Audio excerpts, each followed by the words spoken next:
Hi, friends. This is your pal Scott Garibay, and today we're going to talk about Dungeons and Dragons, and we're going to talk about a fantastic panel that was held at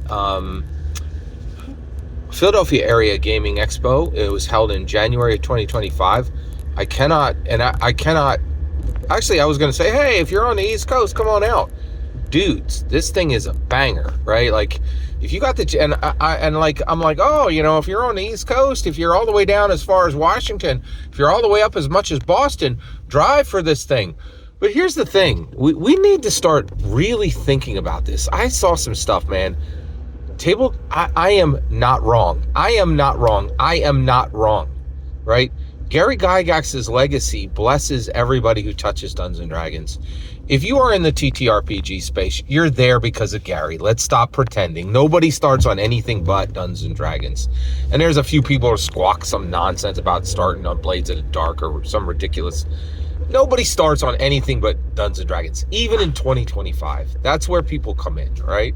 And even if they nudge their nose in through somewhere else, they're on D&D very quick, okay? So you're here because of Gary, and man, oh man, there's so much money connected to anyone who's ever played Dungeons and Dragons. At Philadelphia, at the Oaks, PA, Philadelphia Area Gaming Expo, there was a ton of people who were super smart and had wealth, right? And so one, if you're anywhere in the US, if you're anywhere in the world, consider flying to Philadelphia Area Gaming Expo next year for January 2026. It's fantastic. It'll be worth your time. You can enjoy yourself watching a whole bunch of YouTube commentators right here, D&D YouTube commentators, and then you could see them in the spring. Right? Like it's pretty awesome. And honestly, I think it's like it pairs like a fine wine with PAX Unplugged. And man, we are eating well in Philadelphia. We got these banger small Johns and we got these banger big Johns, right? So it's cool, man. It's really nice. Okay, let me get to my point here. So I want to talk about Lorraine Williams today. And so, okay, Ed Stark, Scott Douglas, they do a panel at Philadelphia Area Gaming Expo, and it says working at TSR in the 1990s. That was the structure, right? Now, one of the things that's cool is they talked a lot about Lorraine Williams in that panel. And the reason why is I took them there. I was like, hey, I want to hear your personal stories about Lorraine Williams. And so they talked about her, right? And my mind is just clicking on Lorraine and how everything we believe about Lorraine Williams is completely wrong. So Lorraine Williams was the queen of Dungeons and Dragons from 1986 to 1997. And I want to talk about what Ed Stark said today and how ridiculous what he believes is, right? Not because he's stupid, but because he's a very smart man, and he was very kind. I loved hearing him talk in the panel. But I realized, I stepped away from what he said at the panel. And also, I didn't want to interrupt these panels. I would ask questions nonstop. I could fill every panel I'm in with questions alone. In fact, on one I did, Heather MacArthur. She had a panel on LARP, right? 2 people showed up, right? It's not a joke. 2 people showed up, me and one other, right? And I literally did. I filled the entire panel with my questions and her content, right? So it's the same here. Like, I could just ask questions till the cows come home, right? But I didn't want to interrupt. These guys had stuff to say, and I didn't want to interrupt them, so I let them go, right? But Ed Stark said something really interesting. He was talking about birthright. So Ed Stark is really important. He is the reason we have birthright. He's kind of the creator of it, right? And it's his baby. At minimum, he was like a producer on it. He was like a really key creator on Birthright. One of the reasons why we have Birthright, the D&D setting today, is because of Ed Stark, right? So he was talking about how they did Birthright, and then they got to the point where they were going to do a box set for Birthright. And he's like, and let me tell you, so he was very kind. He said kind words about Lorraine Williams, right? And he said, I don't have any, what he really said that I loved, he said, I don't have any salacious stories for you. And the reason he said that is, whenever he gets asked about Lorraine Williams, it's almost by some crusty, super old white grognard who's like, hey, help me spit on the grave of the Queen of Dungeons and Dragons, please. I'd like to just bear my prejudice fangs and claws, right? And so he's so used to people wanting to hear bad tales about Lorraine Williams that's where her reputation is today. And I want to unearth the truth. And I think Ed Stark brought some truth, right? So one, he said, I have no salacious tales for you. And he told a really nice story about her, right? And so he had nothing but kind words for Lorraine Williams in this panel. But he also said something. He was like, but, one of the problems we had was the commercial aspects of D&D, in the 90s were bad, right? And then he says, so let me explain this. He's like, we had a birthright box, right? It was going to be a box set, right? And what we did was we made all these parts. And so there were these beautiful printed parts, and there was these maps, and there were some like cardboard cutouts. There was going to be like little miniatures, right? All this amazing stuff. And so we made this birthright box, but half the stuff that was supposed to go in the box was not printed to the right box size. And so it just sat and it never got put into the box. And I was like, whoa, like that's interesting, right? And his point was, Ed Stark's point was, and everybody's here now. They're like, oh, yeah, Lorraine didn't know what she was doing. She just absolutely didn't know what she was doing, right? And you see this in books like Art and Arcana, right? Where it talks about how Dungeons & Dragons was just like machine gun spraying settings out in the 90s, and there were like too many settings. They were cannibalizing each other, right? And Lorraine didn't know what she was doing, and Lorraine didn't know what she was doing, and Lorraine didn't know what she was doing. It's like everybody's saying it, right? All these horrible, crusty, white grognards are trying to destroy her legacy, even today, before they kick and roll into the grave, right? Like, now, Ed Stark is not one of these guys, and nor was Scott Douglas, but they're everywhere. They are everywhere, right? And I want to push back because I think we're all missing the point on Lorraine Williams, right? So, and Ed Stark was like, oh yeah, it would have been great if those parts had fit into the box. And I was like, and I had to stop myself. I'm like, you ridiculous fool. You're wrong on this point, right? And I really think he's wrong on this, right? So one, on this part, I didn't say in my mind, you're a ridiculous fool. You're not seeing the forest for the trees. It didn't matter that your parts didn't fit in the stupid birthright box, right? And the reason why is, one, he's thinking about the 90s, and he's like, oh, the parts should have fit in a box. No, they shouldn't have. Lorraine did exactly what was needed. Exactly what was needed, right? Okay, so let's get there. So why was it good that the parts for the birthright box, all this extra really nice full color stuff that was supposed to go in the box, why is it good that it didn't fit? All right, I'll tell you why. All right, and why is Ed Stark wrong on this point? He's not a wrong man. He's not usually wrong. He's worth listening to. It was an honor to be in his panel. He's a smart guy. I like him, right? But on this, he was being a ridiculous fool, okay? All right, and here's why. He actually thought that and this is the ridiculous foolishness that we live with today. He thought that the success of Dungeons & Dragons required that they put out a good physical product, right?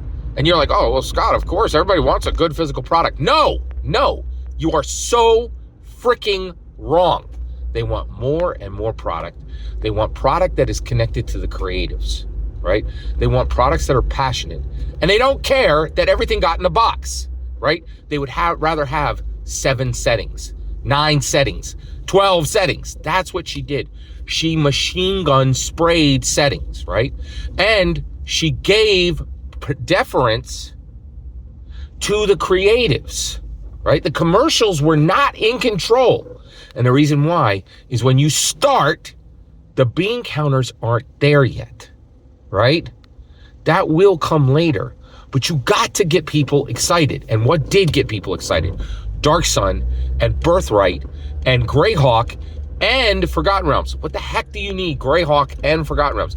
And Mystara. You didn't need all this, right? They were printing too many settings unless you understand, right, that the creatives were in charge, right? Now, what was Lorraine doing? She was way ahead of time. And I am wound up about this. I appreciate your patience. I understand I'm wound up about this. And the reason why I'm wound up is she did everything that was needed to be done. And we sit on a mountain of success for Dungeons & Dragons that today, it belongs to Lorraine Williams. 10% to Gary, 90% to Lorraine Williams, right?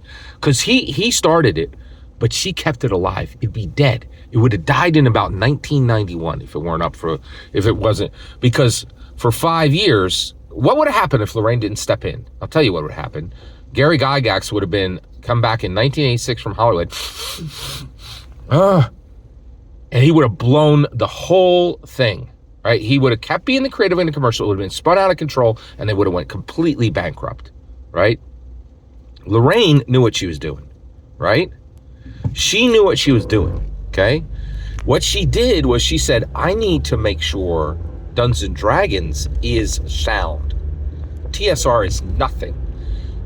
Okay, and here's what you need to understand. Everybody's like, oh, she ran TSR into the ground. Yes, she did. She absolutely ran TSR into the ground. You want to know why? Because the passenger was Dungeons & Dragons, right? And what was TSR? TSR was a junk machine 1982 Toyota Corolla that she rode the wheels off of. She destroyed TSR so that every ounce of gold, all the protection, all the momentum, all the movement, all the safety was on Dungeons & Dragons. TSR was nothing. Hasbro is nothing. D&D is the whole ball of wax.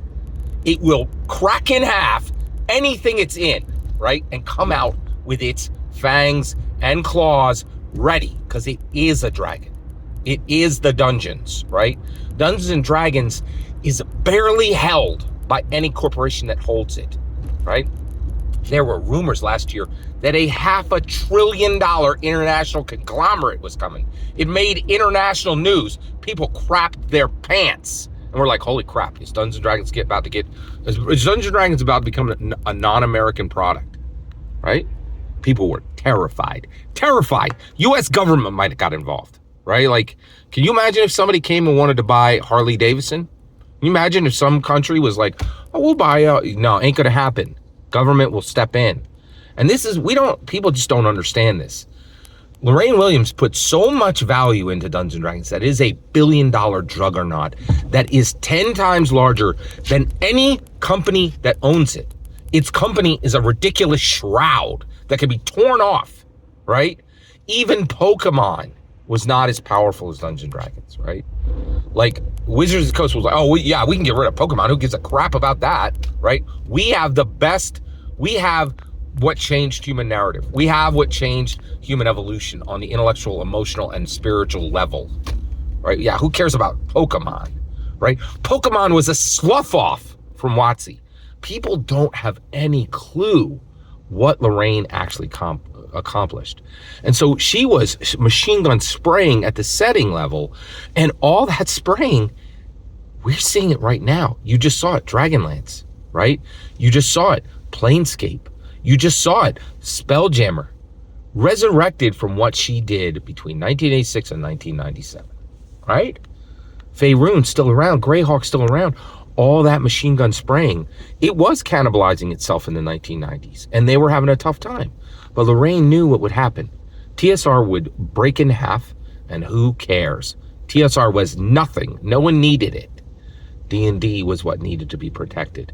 And she put that passenger in the passenger seat and drove the vehicle of TSR until the wheels fell off, right?